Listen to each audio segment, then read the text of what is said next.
In conversation with Chris Heels, not a prolific writer by nature, Chris draws inspiration from life experience, crafting a mosaic that mirrors the ebbs and flow of personal growth.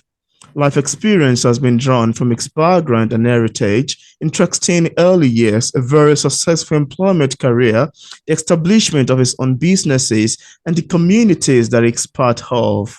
Of prime importance are his seven children and soon to be 12 grandchildren, as well as current and previous partners. And on today's episode of Auto Interview, it's my utmost pleasure and joy to have on the show today Christopher Hills. How are you doing, Chris? I'm doing fine. I'm doing fine. Yeah, it's quite a pleasure to have you on the show today. I'm quite excited, really. Really? Yeah. So, Chris, could you tell us about your book, Life Messages and Musings? How does this book come about? What inspired you to write Life Messages and Musings? Well, the book's a collection of random writings that were gathered over a very long period of time. Sometimes on pieces of paper, sometimes on the computer. But at one point in time, I brought them all together in a PDF form and shared it amongst Mm. others that where we are now. There's two main themes. The book split into two parts. The first part is really love and relationships. Oh. And the second part is just really general outlooks on life. And those parts of they're, I say they're over a long period of time. So some of the early writings, I'm not a writer by nature like some of the other people you've interviewed, you know. Mm.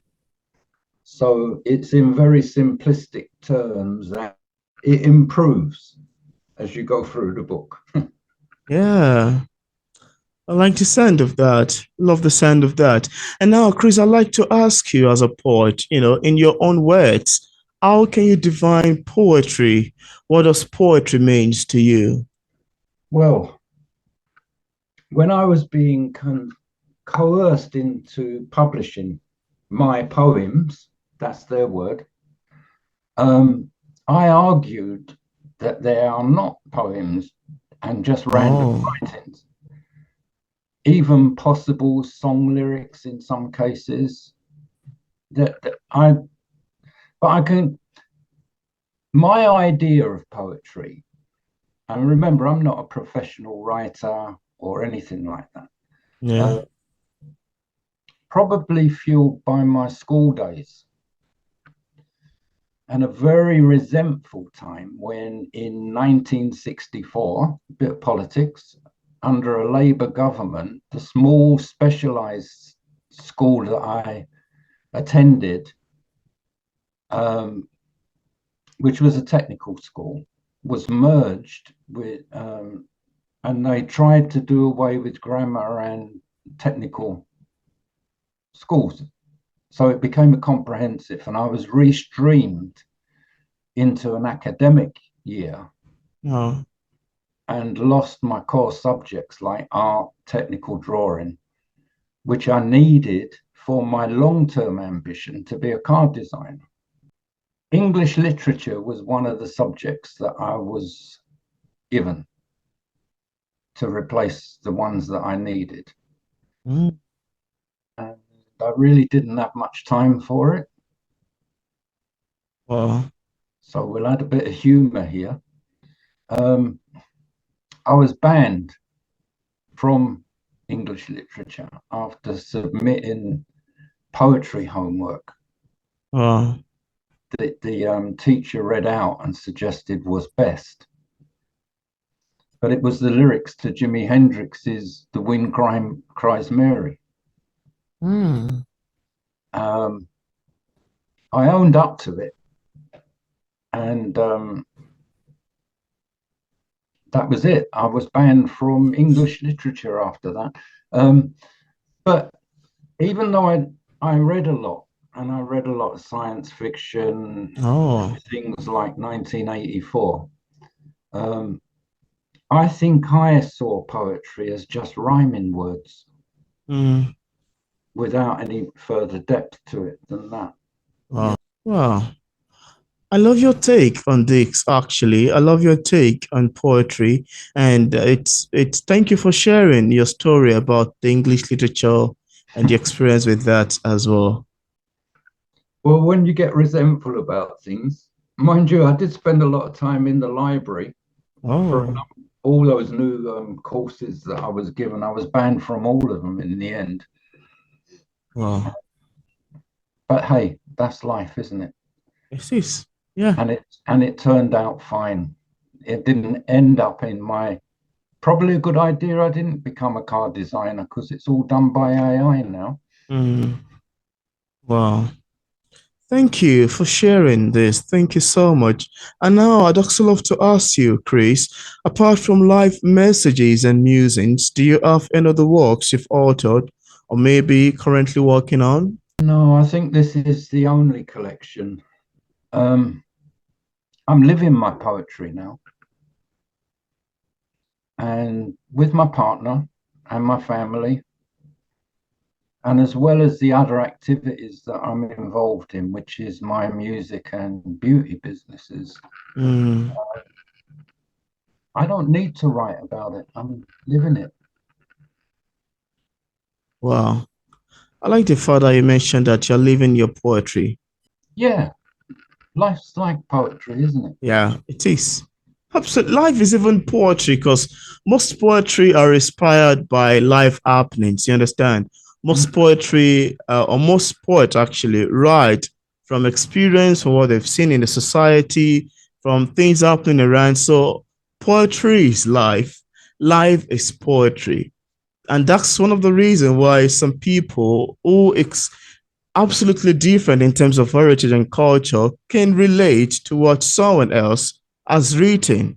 I said, oh, wow, that speaks to me. It's quite relatable because poetry is life. I've written about pain, and someone far from a different continent read it. I said, wow, this is so powerful. Yeah, because they've been through it. Poetry is life, poetry is everything. And yeah, I just wanted to add my own. No, no, I tell you, you know what? Every Friday I go and see my 10th grandchild, granddaughter. Mm, By the way, I've got one grandson out of those 11. wow. The rest are all girls. Um, but she's like poetry. I mean, Oh, she's just over a year old. She's learned to talk. She's attempting to talk. oh, And it's lovely to watch. beautiful. Yeah, I love your take on that. That's quite lovely to know as well. Now, Chris, could you tell us what publishing is like for a published author like yourself? Are there any challenges you've encountered in the process of writing this book and also ever since it got published? I've had an easy ride with this venture and been guided and supported by Adrian at Golden Child Publishing. Publishing, yeah. I would have had no clue how to go about this without them, Wow. to be frank. And um, they've been fantastic. There's a lot Wow. of difference between books and writing books and music because I educate music Mm, copyright. But the big difference with um, those countries that are signed to the, um, like England, you're self-publishing. mm. You don't need a publisher for songwriting. The only thing I would suggest is that if you are not a singer-songwriter, then you would probably engage a publisher to be able to take your work to others that can use it. Absolutely. So there's a big difference between book publishing and music publishing. Yeah. Yeah. I love your take on that. Thank you for sharing, Chris. Mm. Thank you. And now, is there anything that you love to share with the viewers about your book that we did not mention in this interview, and I'd Let me love let the me viewers let to me know? let me follow on from what we were saying before. It's just to review the sections of the book. The latter part of the first section Mm, was inspired by my partner of over 10 years now. So that's the freshest part of it, is the last part of the wow, I still get bubbles when we speak on the phone, after 10 years in my tummy. wow, The second section, that came as a rush of awakening, and through dreams and just sudden thoughts. There was this intense period, maybe I think it began about 2010, wow. of waking up to the world. And some of my own heritage comes in there because I've got a gypsy background, and we're used to, how can you put it, being offline, out of line with norm, Mm, and traveling a lot as well. So there's this resistiveness that had started to build up that exploded in this period of, I call it awakening. I'm not sure if that's the right word for it, but it was mm, about going and searching for more truth and more truth and more truth. mm. Wow. I love your take on that, actually, Chris. I love your take on that. Thank you so much for sharing. Yeah. And now, as a published author, what sort of advice do you have for other writers who are still struggling with publishing a book? What would you advise people in this category?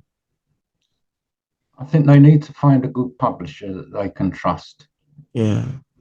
build a relationship with them as well. Mm, Uh, Walk away if you feel you are being used. Don't don't hang around. But above all, um, and before all, record and register your work. Like with music. So the best way I can suggest mm, is an unopened registered post back to yourself. mm. Wow. Don't open it, put the date on the back, put the receipt on it, and keep it as your record of the time and date that you created that piece of work, because it Oh, will get stolen. that's an interesting concept. Well, Does it? I can see it. It's applicable. I mean, that's the first law of music. Oh, So you write a song, put it in an envelope, send it back to yourself, and keep it. It yeah. shouldn't be any different with something that you just write. There's no major difference in that respect between song lyrics and poetry. Yeah. Yeah, that's amazing. I love your take about that. Thank you so much. And now, Chris, would you like to recite or perform a few poems? If you have a few poems you would like to perform or read from your writing, would love to see that. And yeah, I would love you to do that if you're willing to. No, it's fine. I can give you, well, let me give you an opening and a closure. Yeah. Right. This is in the early part of the book. It's actually a prelude. I'm glad we found each other, and it is what it is and will be what it's meant to be, he said, and he raised his finger to her lips, and Mm, from within, he whispered gently without any force, I love mm, you. The words floated upwards and gently merged into the melody and harmony of the universe as it journeyed through time and space, collecting all the little whispers that Mm. would eventually create the whole. Wow. Wow, that's amazing. That's lovely. And I don't know if you have another one you would like to read. Do you have another one you would like to read? Yeah, my monologue. I swear Yeah, by let's this. do that. Yeah, let's do that. Don't talk to me from behind a mask of sincerity because I can Mm, see and feel what is truly inside. mm. Talk to me straight, and I promise to learn if there is a need. And if there is no need, I will bear no malice because my own beliefs are strong and have taught me to be tolerant in the company of fools. Wow. I love that last line. Wow, that's beautiful. That's amazing, Chris. That's amazing. Thank you so much for writing. And I'm a bit curious to want to ask you what inspired you to write that. When I was employed, um, one Christmas, I used to go into work between Christmas and New Year with my PA. Okay. She was a Jehovah's Witness, so didn't recognize Christmas, and I didn't really recognize it. So it was skeleton staff, but there was a colleague and not person that I really had much time for. Yeah. But he came into my office and sat with me and tried to start a conversation. You know the type. Oh, how was your Christmas? Da da da da da. All totally insincere. And as soon as he walked out of the room, I wrote that. Wow. Wow. That's an amazing way to get an inspiration for a poem. Thank you for sharing, Chris. Mm. Yeah. And in case we have some viewers who are currently watching this interview and would like to get a copy of your book, on what platform is it available on for purchase? It's going to be available on Amazon and in various forms. And I believe that they're arranging for a spoken word version of it as well. Hmm. It won't be me, um, but it's not actually released yet because there was some final work that needed to be done To be done, yeah. that was caught late in the day. Uh, so we're looking at it very soon.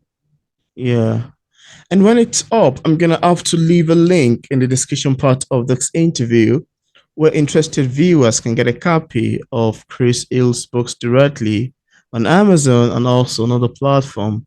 So thank you so much, Chris, for accepting the invitation to be featured on P English Literature. It's awesome having this You conversation with think you. I'm not great at this, so it's been quite an adventure for me. Yeah. Thank you. Thank